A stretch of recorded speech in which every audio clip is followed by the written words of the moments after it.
Hello CraftDee family, and welcome to another tutorial by She's So Crafty. For today's DIY project, we will be creating this awesome organization rack made from wood and items from the Dollar Tree. Now this rack is perfect for keeping your craft room and other spaces nice and organized. Now you can easily decorate and customize it to match your own home decor as well. Now I do give a special thank you to Cricut for sponsoring today's video and helping me provide you all with the tools and knowledge to help recreate this look as well. Now before we start, I have to say hey to all of my subscribers, and if you're a new visitor to my channel today, I hope you consider subscribing as well and stick around to enjoy this craft and all of the tips and tricks that I will share throughout this video to help you along. So now let's just jump right into the project. For this project, we're going to need two 1x4s, and these come in 8-foot lengths at your local home improvement store. Now they're about $3.79 each. We're also going to need 8 of these taller 24-ounce containers and 5 of these 1 or 2 compartment 22.5-ounce containers, and we're going to need some tumbling tower blocks.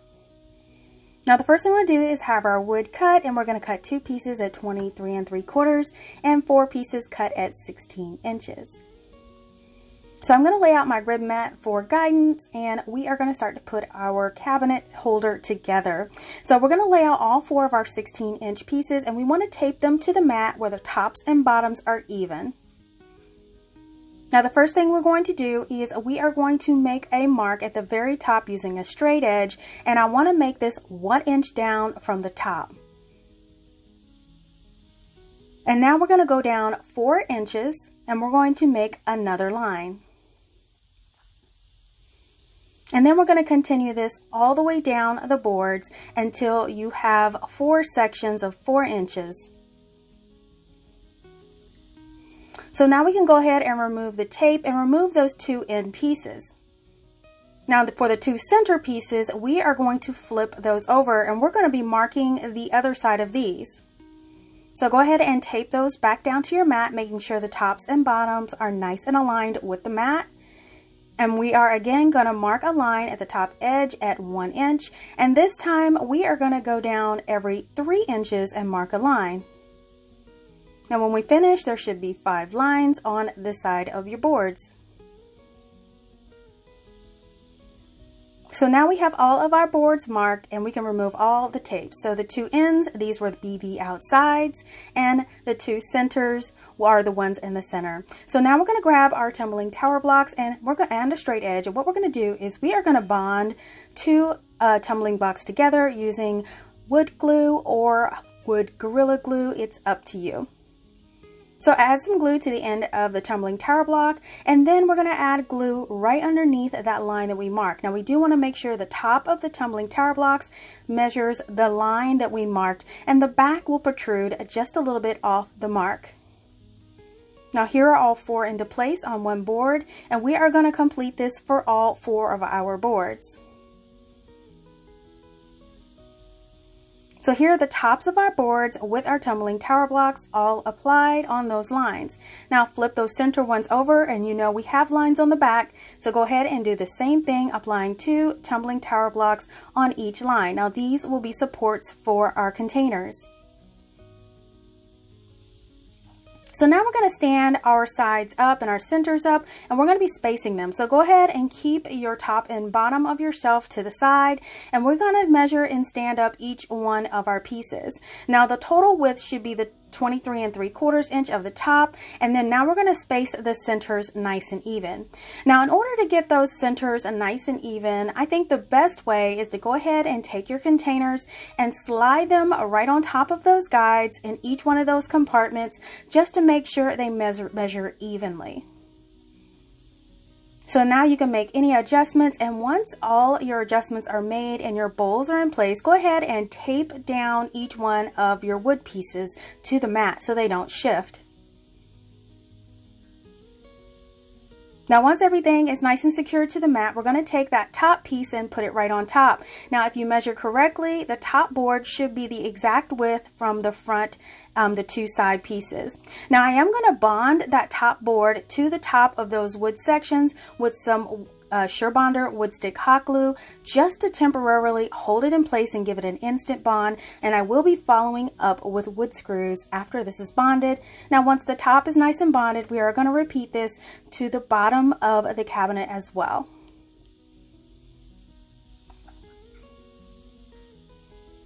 So now all the sides are nice and bonded, and we can start adding our pilot holes for each one of our wood pieces in our cabinet. So I am using a drill bit, a 7/64 wood drill bit, and I'm putting 2 pilot holes in each one of the pieces of wood at the top and the bottom. Now once you're all done, we are going to grab some wood screws, and I'm going to be using some number 8 1.5 inch wood screws for this project.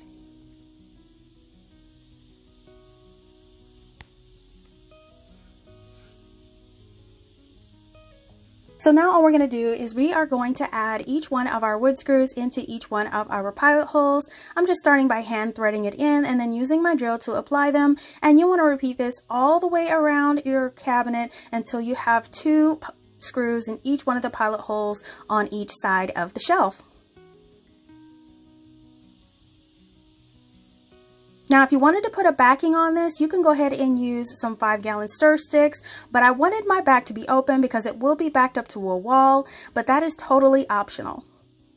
But now that your cabinet's all together, you can take it out and prime it, and here it is with the primer, and I use Zinsser 123, and my final will be the Satin Bright White by Krylon. So now that we have our wood cabinet all together, we can start with the customizing. Now to do this today, I will be using my Cricut Explorer Air 2, and this machine is so fun and easy to create with. I'll also be using my Cricut Light Grip mat.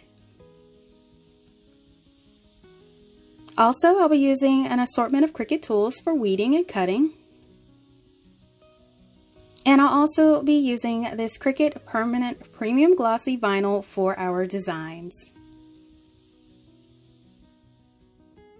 Okay, so now we're going to open up Design Space and select Images, and I want to type in labels because I want to see what type of templates that they have and select one for my containers. Once you find one you like, just go ahead and click it and hit Insert Image. So here's your image on your document, and now all you have to do is resize it to your bin. So for the larger bins, we're going to need it to be adjusted to 4 inches wide and 1.5 inches in height for this label. So once your label is nice and resized the way you like it, now we can go ahead and select any kind of text. So click text, and now I'm going to type in some text to go on there, and this one will just say my 16mm beads, and this one will contain those items. So I'm changing the color just so you guys can kind of see what's going on here.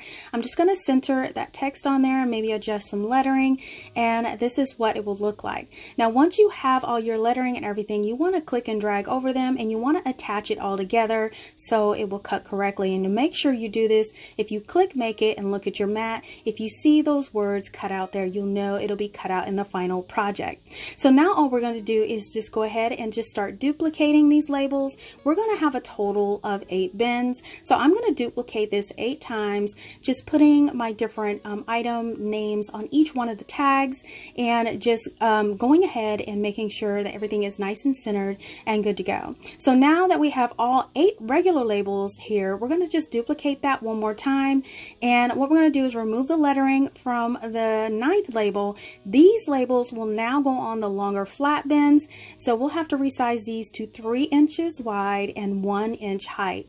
Now once we do that, we're just going to just label the names on them how we want them and put those names right on the label, and once they're nice and centered and spaced correctly, we will attach those as well, the same way we did for the first 8 labels. And then we're going to duplicate this 4 times. Now I have 5 of these long flat bins, but I'm only going to be labeling 4 of them. So now that we have all of our labels done, we are going to click make it, and it's going to take us to what it's going to look like when it cuts it out. And now you can click and shift around your labels, and I'm just making sure there's enough space to cut these out. And if everything looks good when you arrange them, you can go ahead and continue and cut out all of your labels. So now that we're ready to cut, we're going to apply our premium glossy vinyl to our light grip mat and then load it into our machine.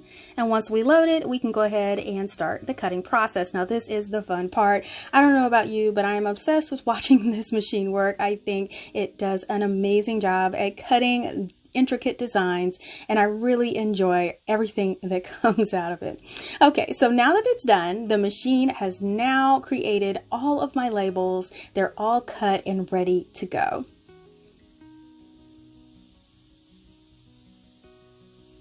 So now we can actually cut off the excess and start weeding it. Now I like to leave my cut vinyl on the mat while I weed it. I think it's just so much easier this way. You just want to carefully pull apart the outsides first. Now once the outsides are done, I lightly burnish and then start to get all of those letters out with my weeding tool. Now here are all of my labels fully weeded, and now we're going to take some Cricut transfer tape and we're going to apply a sheet and covering the entire surface of all of our labels. Now once we put it on there, we want to take our scraper tool. We definitely want to bond that sheet right on top of there, flip the mat over, and then peel everything away, and this helps it keep from curling. So now I'm just going to take my scissors and cut out each individual label so I can apply it to my tins. And here you go. So now what we're going to do is gather up all of our containers and prepare them to get ready to add our labels. Now I've already cleaned the surface of these with rubbing alcohol, so they're ready for the labels to be applied. So I'm going to take one of the containers that takes one of the larger labels, and I just want to make sure it is nice and centered before I apply it. Now we do want to peel that backing carefully away from the label, just making sure none of the bits come with the backing and they all stick to that transfer tape. And then once that's peeled away, just carefully center it on the container and then use your burnishing tool to make sure it's nice and adhered to the surface. Now once it's adhered, you want to just pull away that transfer tape at a sharp angle, and then it's nice and applied to your containers. And there you go. You have one of your labels there. It turned out perfect. Now all you have to do is repeat this process for the remainder of your containers and you're good to go. And here they are, all of my containers with their labels. They turned out great, and all we have to do is add them to the rack. Now I wanted a design to go around my cabinet, so I went back to Design Space and clicked Images, and I'm searching for a swirl design. So I found one that I liked and I added it to my project. Now what I'm going to do with this is I'm going to resize it to about 3 inches in height, because that's about the size that'll fit on the side of my cabinet. And then I'm going to duplicate this 8 times. Now I can get about 8 of these swirls on one 12 by 12 mat, so that's why I'm adding 8 of them to this 12-inch mat. Now for that second swirl, I am going to flip each one of those vertical because I wanted it a vine-like look. So I'm going to flip each second one in a vertical position. Now once those are all vertical, you can go and click Make It to see what it looks like on your mat. Now I do have 8 on here, but you will have to print out 2 more when you actually cut these to go all the way around your cabinet for a total of 10. And here is what it looks like, and now you're ready to cut. So now we're ready to cut our design, and again we will be using our light grip mat and also our premium black glossy vinyl, just applying a sheet to the top of your mat. Just feed it and load it into your machine, and then when it's loaded, go ahead and start printing out your design.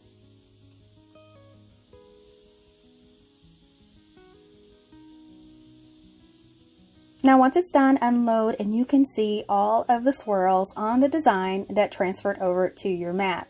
So now you can start weeding, and I found that weeding this was a little bit more tricky because there are different swirls. So I found that cutting away the vinyl as you go was the best and most effective way. And once you do that, you can weed all of the insides of your swirls. So here is our swirls all weeded, and now all we have to do is apply our transfer tape. So I'm going to apply this as one full sheet just by pulling down that top edge first and then applying it at the top of my vinyl design, and then pulling away the back of that transfer sheet all the way off and smoothing it down on top of all of the swirls as I apply it. So you just want to burnish those on, flip your mat over and peel it away, and then you can just cut away all of your swirls for your design. And here are all of our pieces ready to go to add to our cabinet. So now that our cabinet is all dry, we can start to apply the swirls. Now the X marks the bottom of the cabinet so I don't get it mixed up with the top. Now we're going to be applying our swirls on the side first, so I'm just going to make sure I have them in the right order to apply them. And the first one will be applied near the bottom of the side. So once I got the placement in order, I'm going to carefully peel off the back of the vinyl and then carefully place it in the center near the bottom of the side of the cabinet. Now once it's in place, go ahead and use your burnishing tool to make sure it's nice and adhered to the side, and then carefully pull off that transfer tape. And then you go over it again with your burnishing tool because it is being applied to wood. Now we're going to do the second one, and this one goes in the opposite direction, and this was the reason why we made the other one vertical. Just apply that one right on top, burnish it in place, and then peel the tape away from that one. Now we're going to continue this all the way up, and we're going to do 3 on this side. So once we do the 3, here are the 3 in place. Now we're going to do this for the top, and we're going to do this for the other side. Now once we're done, we'll have 3 on one side, we will have 4 on the top of the cabinet, and we will have 3 on the other side.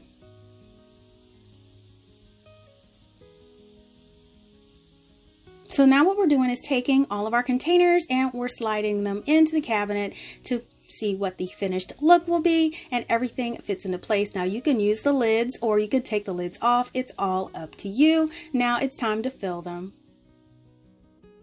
And here is my rack all stocked up with supplies, and I think that this turned out so awesome. Now each bin in this unit can easily slide in and out of the rack for easy access, and having the lids on the containers is completely optional. And I love being able to have quick access to small items and supplies when I need them, and this rack makes it so easy to keep track if I'm getting low on something.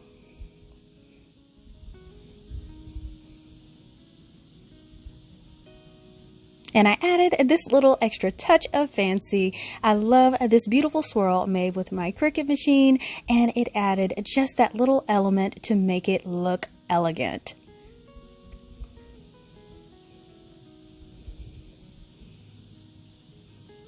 Now, along with using my Cricut to make this super easy labeling, I think that this turned out amazing. Let me know how you would use this organization rack in your space. Listen, I hope that you found this video helpful today and that you're excited about customizing and creating your own organization rack and so much more. Thank you again to Cricut for sponsoring today's video, and be sure to check out all of the details about the Cricut machine, materials, tools, and so much more in the description box below. Now, as always, if you want to keep up with my creations, make sure that you're following CraftDee on Facebook, Instagram, and Pinterest. And if you're all about making high-end DIYs on a budget, make sure you're subscribed by clicking that subscribe button below, or just click on my CraftDee logo on your screen, and make sure you hit that bell to be notified when my next DIY goes live. Thank you all so much for watching today's video, and I will see you all next time.